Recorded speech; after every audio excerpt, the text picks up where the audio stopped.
Méditation du 21 mai. Passer le flambeau. Première partie. Alors tu auras du succès si tu observes et mets en pratique les prescriptions et les ordonnances que l'Éternel a commandées à Moïse pour Israël. Fortifie-toi et prends courage, sois sans crainte et ne t'épouvante pas. 1 Chroniques 22, le verset 13. Par inspiration divine, le Seigneur a révélé à David le projet du temple dont la renommée atteindrait toutes les nations. Dieu l'a informé que ce ne serait pas lui qui construirait ce majestueux édifice, mais son fils Salomon. David a accepté cette décision, mais a pu mettre tous les moyens en place en tant que concepteur du projet. Il a rassemblé les outils et les matériaux nécessaires. Or, argent, pierre d'onyx, marbre, bois précieux, les plans architecturaux de chaque pièce et même les clous pour les portes. Bien que Salomon n'ait fait qu'exécuter les instructions données, c'est à lui que le succès d'avoir érigé un temple pour Dieu sera toujours attribué. Cet esprit sans jalousie est digne d'être imité aujourd'hui. N'avez-vous jamais eu un rêve en tête, des plans à réaliser?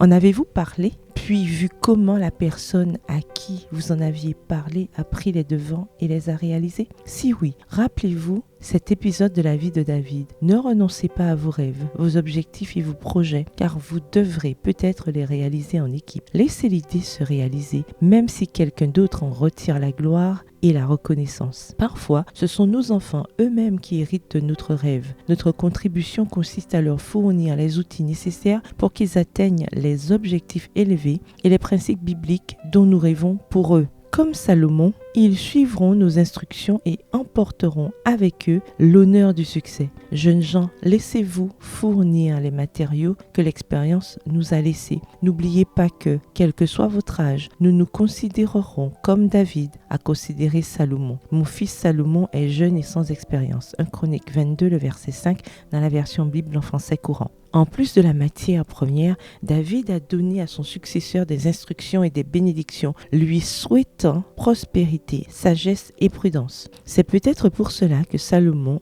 a demandé la sagesse lorsque Dieu lui a dit de choisir ce qu'il voulait. Voir 1 Roi 3, les versets 9 à 12. Passer le flambeau. Collaborez avec la nouvelle génération, fournissez les outils dont ils ont besoin pour entreprendre leur propre vie, ouvrez la voie pour que d'autres puissent faire le travail sans se sentir sous-estimés. Quels outils n'avez-vous pas donnés à vos enfants pour qu'ils soient qualifiés pour la mission que Jésus leur confie? Quelles paroles d'encouragement ne leur avez-vous pas adressées? Priez-vous pour que Dieu les remplisse de sagesse et pour qu'ils n'aient pas peur? Bonne journée et que l'Éternel vous bénisse.